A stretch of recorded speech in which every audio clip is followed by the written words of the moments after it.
Hiện tại đã có 27 người đang xem cái trận đấu này. Rồi một pha gài cờ tạo ra 4-3 cực kỳ hay, một pha xử lý thực sự là đẳng cấp.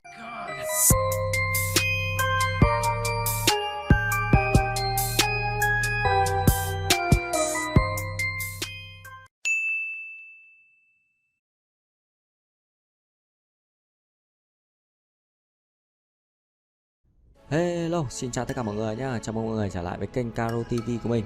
Rất vui được gặp lại mọi người trong cái series bình luận cao thủ ngày hôm nay của mình. Clip ngày hôm nay đó sẽ là trận đấu giữa hai cao thủ hàng đầu hiện tại, đó là anh Nicolas và bạn Tom Phan. Về trận đấu lần này là clip của một bạn khán giả đã quay lại được và gửi lại clip cho mình, đã muốn được mình bình luận trận đấu này để chia sẻ với mọi người về một cái trận đấu cực kỳ hay và hấp dẫn của hai người đó. Trận đấu đầu tiên, anh Nicolas là người cầm X và được đi trước, Tom Phan là người đi sau. Và như trên màn hình các bạn nhìn thấy thì trận đấu đang quay ở nút giả chừng, chưa phải là những con đầu tiên, nhưng có thể thấy là Phan đang lựa chọn đấu pháp đó là đánh phòng thủ phản công, không phải là một lối công mạnh mẽ mãnh liệt như thường ngày anh ấy hay đánh. Anh ấy lựa chọn là kéo đường hoàng ngang để chặn được hai chéo, tiếp tục cờ đối phương và duy trì cái lợi thế của mình. Tom Phan lựa chọn là phá đường ba ngang và tạo ra cái đường chéo này, ép cho anh Nicolas có lẽ sẽ bắt buộc phải chặn vào đây thôi. Tạo ra nước chéo và nước dọc này, mình nghĩ một cái tư duy rất là khác biệt đến từ anh Nicolas, đó là anh ấy lựa chọn chặn như thế này cơ. Các bạn biết mục đích của anh Nicolas đánh con này làm gì không ạ? Anh ấy cố tình cho bạn Tom Phan đi công trong cái phạm vi anh ấy có thể kiểm soát được. Nếu như Tom Phan lựa chọn kéo đường này ra sẽ là một sai lầm, bởi vì anh ấy chỉ chờ cho đối phương đi công thôi và anh ấy sẽ chờ đợi cơ hội. Đây chính là cái lối pháp đánh phòng thủ phản công mà mình vẫn hay nói cho các bạn, đúng không? Để xem Tom Phan lựa chọn. Rồi, hai con này để tạo ra nước dọc, nhưng như thế này mình thấy vẫn chưa ổn ạ. Nicolas lựa chọn chặn đường hai chéo hoặc chặn đường 5 dọc đều ok, và anh lựa chọn chặn đường hai chéo. Để xem Tom Phan sẽ làm gì trong tình huống này. Thực sự là không thể công được dành cho Tom Phan. Tình huống này không thể công được dành cho Tom Phan các bạn nhá. Và bạn ấy lựa chọn là phá nước dọc này và tạo ra nước ngang này để tiếp tục hạn chế phạm vi mở nước. Tuy nhiên thì một cái con cờ rất nhanh đến từ anh Nicolas, đó là một pha phá đường chéo này để phá đường 5 dọc và tiếp tục tạo ra đường chéo. Tom Phan thì không thể có nước đi công được, chỉ có duy nhất cái đường ngang này thì không thể công nổi. Lựa chọn chặn con này, liệu có chính xác không? Nếu như anh Nicolas lựa chọn gài vào con này thì sao, hoặc gài vào đây thì sao? Một tình huống rất sai lầm đến từ Tom Phan rồi, và mình nghĩ là lợi thế bắt đầu thuộc hoàn toàn dành cho Nicolas, bởi vì lúc này anh ấy đã có nước 4-3, anh con này đánh ra đây và có 4-3. Nếu kéo đường, nếu chặn được một đường 4 này thì bắt đầu anh Nicolas sẽ tiếp tục có cái đường chéo này và giành quyền đi công thoải mái. Lợi thế có lẽ nghiêng hoàn toàn về anh Nicolas rồi, và mình không nghĩ là Tom Phan sẽ phá được cờ trong cái tình huống này đâu. Thế trận thuộc hoàn toàn về anh Nicolas.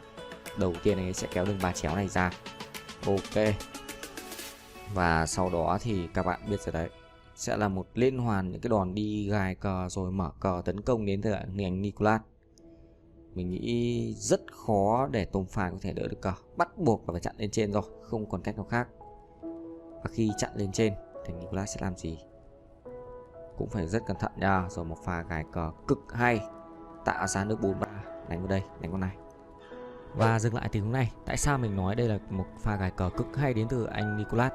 Bởi vì nếu như các bạn không gài cờ ở tình huống này thì để muốn công, các bạn sẽ cần phải kéo cái đường 4 ngang ra và cái đường 4 chéo ra các bạn nhé.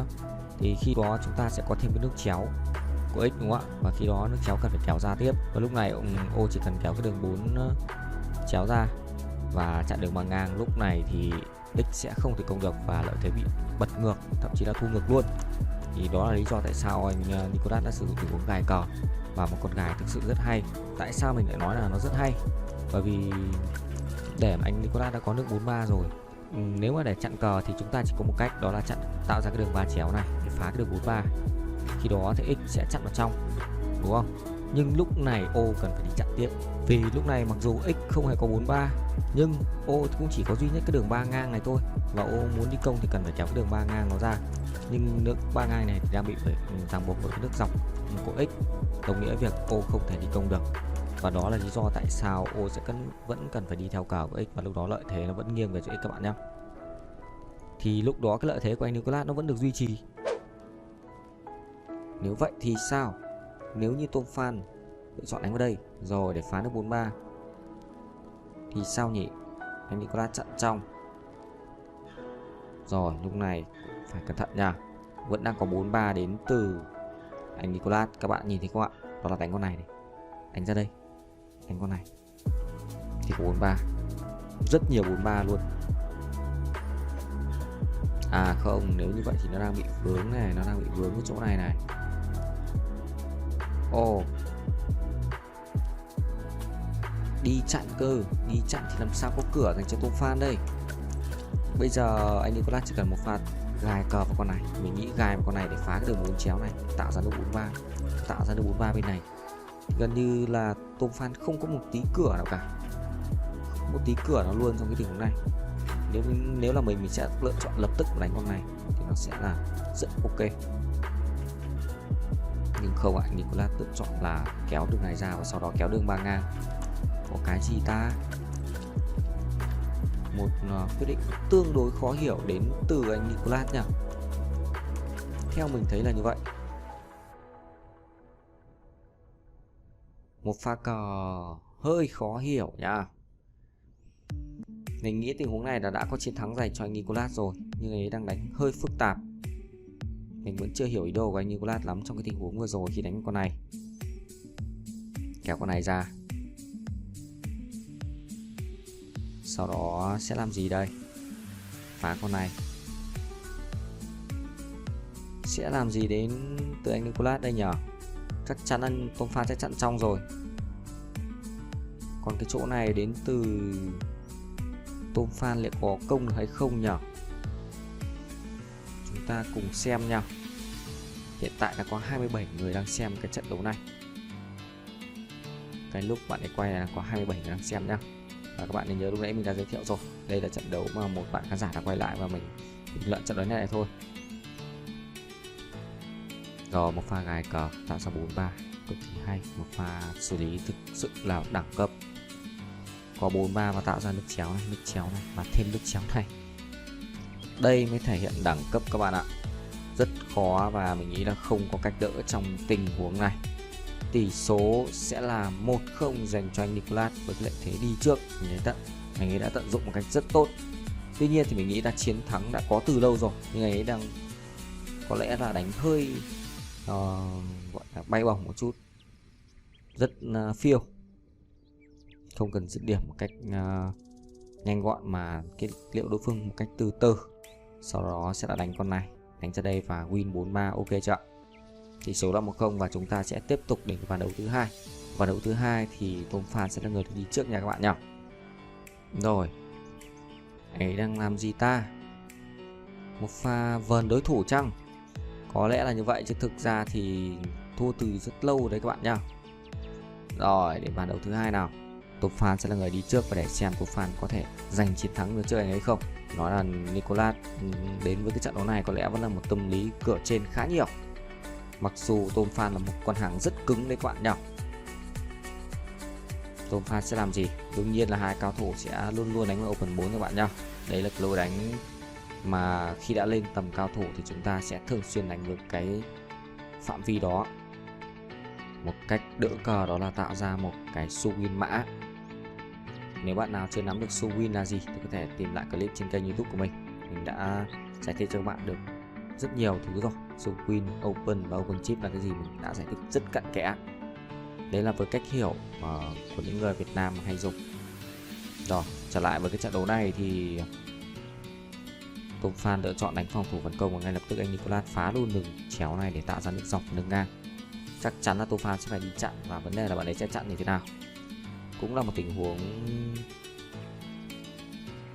chặn để cố tình cho đối phương đi công và mình nghĩ anh Nicolas sẽ đánh vào đây luôn. Rồi ok. Tiếp tục chặn cờ và tạo ra đường chéo và nước dọc này. Vẫn đang có hai liên kết để khiến cho Tôm Phan phải đi ôm. Và Tôm Phan sẽ làm gì đây? Sẽ là phá đường chéo ở đây chăng? Rồi ok. Mình nghĩ con đây cũng khá hợp lý và để xem anh Tôm Phan sẽ làm gì trong tình huống này ạ. Anh Nicolas. Một tình huống khó nha, không dễ đâu. Theo mình thấy tình huống này không dễ một chút nào. Đi công ạ. hơi nguy hiểm đến từ anh Nicolas nha. Nếu như Tôm Phan lựa chọn đánh con này hoặc đánh ra đây, hoặc thậm chí là đánh con này, có 3 lựa chọn cho Tôm Phan trong tình huống này. Chỉ cần suy nghĩ thật kỹ thôi là sẽ có lợi thế. Một, mình nghĩ tình huống này. Hai, đây là một tình huống hay và mình nghĩ là lợi thế đang có dành cho Tôm Phan. Lợi thế đang có và anh Nicolas đang gặp nguy hiểm. Để xem anh ấy sẽ làm gì nào. Mình không nghĩ là tình huống này dễ xử lý đâu. Mặc dù mình biết anh ấy là một cao thủ nói là rất đẳng cấp, một cao thủ ở đẳng cấp hoàn toàn khác so với những cao thủ thông thường. Phá đường chéo và tạo ra nước dòng này, có lẽ Tôm Phan sẽ lựa chọn đánh đây. Ok, diễn biến trận đấu khá nhanh, cho nên là các bạn phải hết sức tập trung vào cái ván đấu này nha. Chặn phía này ạ, tạo ra cái nước chéo ràng buộc cái đường chéo tương lai này. Các bạn có hiểu ý đồ của anh Nicolas tại sao chặn bên này không? Vừa là như vậy và vừa chặn bên này thì có lẽ là sẽ thua luôn, bởi vì lúc này Nicolas Tôm Phan kéo bên này ra thì công chết ngay. Để xem Tôm Phan sẽ làm gì nào. Mình nghĩ là một tình huống gài cờ, ví dụ như gài con này chẳng hạn này, cũng khá là hay nhưng mà vẫn có cách đỡ. Tôm Phan cầm hết sức cẩn thận rồi. Ok, và Tôm Phan đã có một suy nghĩ khá giống mình, nhưng mình thấy nếu như anh Nicolas phá vào đây này, phá vào con này thì Tôm Phan chưa thể công được, bởi vì nước chéo này nó đang bị ràng buộc với cái đường chéo này mà các bạn nhìn thấy không? Rồi một tình huống suy nghĩ hơi khác đến từ Nicolas, như mình đã giới thiệu rất nhiều trước đây. Nicolas là một game thủ có cái tư duy rất là khác biệt, có nghĩa là một người bình thường suy nghĩ kiểu giống như mình nãy mình nói tệ, nhưng anh ấy sẽ tìm một cái con nào đó nó tương đối lại nhưng nó lại rất hiệu quả, chứ không phải là vớ vẩn các bạn nhé. Và đây là một cái phải nói là cái sự khác biệt đến từ cao thủ hàng đầu là như vậy. Tiếp tục với trận đấu này thì Tôm Phan không lựa chọn đi công mạnh mẽ nữa và quay ra đi chặn ạ. Liệu Phan quyết định chính xác không? Rồi, một phá đôi công rất phiêu đến từ anh Nicolas. Phải nói với các bạn là rất phiêu đấy nhá. Nếu như bây giờ Tôm Phan lựa chọn là kéo đường này để phá đường 5 này ra thì sao nhỉ?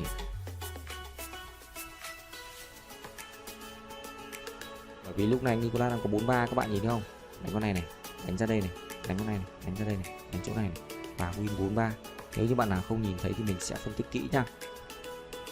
Đang có 4-3 và mình nghĩ bắt buộc Tôm Phan sẽ cần phải phá đường chéo này nha, nếu không thì thua luôn. 5 giây rồi. Có lẽ là Tôm Phan chưa tìm ra được cách giải quyết và tình huống này hơi đáng tiếc nha. Mình nghĩ là lợi thế đang có dành cho Tôm Phan đấy. Chỉ cần phá một đường 4-3 thôi là tiếp tục giành quyền đi công rồi. Tỷ số là 2-0 dành cho anh Nicolas. Có lẽ là Tôm Phan chưa bắt nhịp được với trận đấu này rồi. Đến với ván đấu thứ ba, anh Nicolas là người được đi trước và để xem Tôm Phan sẽ làm gì để rút ngắn được khoảng cách đây. Vẫn lâu quân 4 thôi. Xem nào, đỡ như thế nào đây. Đôi công của anh Nicolas mình nghĩ thực sự rất căng, một cái trình độ rất cao đấy. Thì anh Nicolas mà đôi công thì rất dễ toang nhau. Để xem nào anh ấy sẽ làm gì. Rồi, tạo ra 2 số win dọc cách 1 ô và số win treo cách 1 ô, hay gọi tắt nó chính là số win cách 1 ô các bạn nhá. Mình chỉ là nói cụ thể ra thôi. Tôm Phan sẽ làm gì đây? Chắc chắn phải đi chặn rồi, nhưng vấn đề là chặn như thế nào ạ? Chặn như thế nào đây? Chặn như thế này ư? Như thế thì anh Nicolas liệu có lựa chọn là đánh đây luôn không? Nếu đánh vào đây thì sao nhỉ? Rồi. Và Tôm Phan lựa chọn là kéo con này ra chăng? Hay thế nào? Thực sự tình huống này Tôm Phan mất lợi thế quá nhiều rồi. Và mình đã nói nếu đôi công anh Nicolas gần như là tự sát. Đôi công anh Nicolas rất khó. Đánh với anh Nicolas thì mình nghĩ nên lựa chọn cái đấu pháp đánh phòng thủ thì sẽ có cửa ăn cao hơn. Và tình huống này thì bây giờ anh Nicolas đang có nước chéo này và nước chéo này, 3 nước. Tôm Phan chỉ có duy nhất 1 nước thôi, và cái liên kết này nó chỉ nằm im một chỗ, không thể cựa quậy được. Thì lúc này lợi thế mình nghĩ nó phải đến tầm 80% là anh Nicolas sẽ giành chiến thắng một cách rất nhanh chóng luôn đấy. Cả ván đấu này tiếp tục có thêm nước kéo ra Thực sự không còn cách nào khác đến cái tình huống này nữa rồi, không còn cửa thua dành cho anh Nicolas ở cái ván đấu này nữa rồi. Tỷ số sẽ là 3-0 thôi. Và có lẽ thì mình sẽ tạm dừng ở cái tập thứ nhất của trận đấu giữa anh Nicolas và bạn Tom Phan nha. Chúng ta sẽ tiếp tục có những cái trận đấu của hai người này các bạn nhé. Mình sẽ bình luận cũng như là clip sớm cho bạn để theo dõi cái trận đấu này. Đây sẽ là thứ nhất nha. Đến lúc này thì thực sự trận đấu hoàn toàn thuộc về Nicolas này, cho nên là mình cũng không muốn bình luận kỹ nữa, không còn cửa nữa rồi. Chắc chắn là sẽ có chiến thắng thôi. Dù có chặn vào đâu, chặn trên thì anh ấy lại đánh con này này. Còn quá nhiều cách để có thể giành chiến thắng các bạn ạ. Quá nhiều cách. Nếu như đánh vào đây ấy thì Tom Phan lại có cách là kéo con này và phá vào đây này, thì nó lại bật ngược lại cái tình huống là nó lại nguy hiểm. Cho nên nếu như tỉnh táo thì chúng ta nên kéo đường 3 chéo này ra thì nó sẽ hay hơn. Đấy, nó sẽ an toàn hơn ạ. Và lúc này win một nước một phát. Đây là win nước 3 chứ không phải nước đôi các bạn nha. Đấy, nếu được đánh vào đây thì sẽ thành win nước 3. Rồi ok, cả vậy thì anh ấy vẫn đánh vào đây thôi. Win 3-3. Tỷ số là 3, thể hiện một cái trình độ rất cao đến thành Nicolas. Và có lẽ mình sẽ dừng clip tại đây và hẹn gặp lại tất cả mọi người vào cái tập thứ 2 của hai con người này nhá.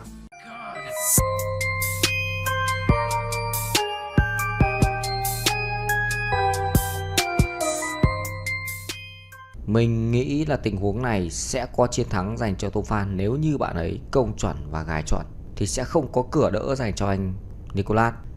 Một pha cờ phải nói rất phí đến từ Tom Phan ạ. Như thế này thì anh Nicolas sẽ có cơ hội đỡ sạch rồi.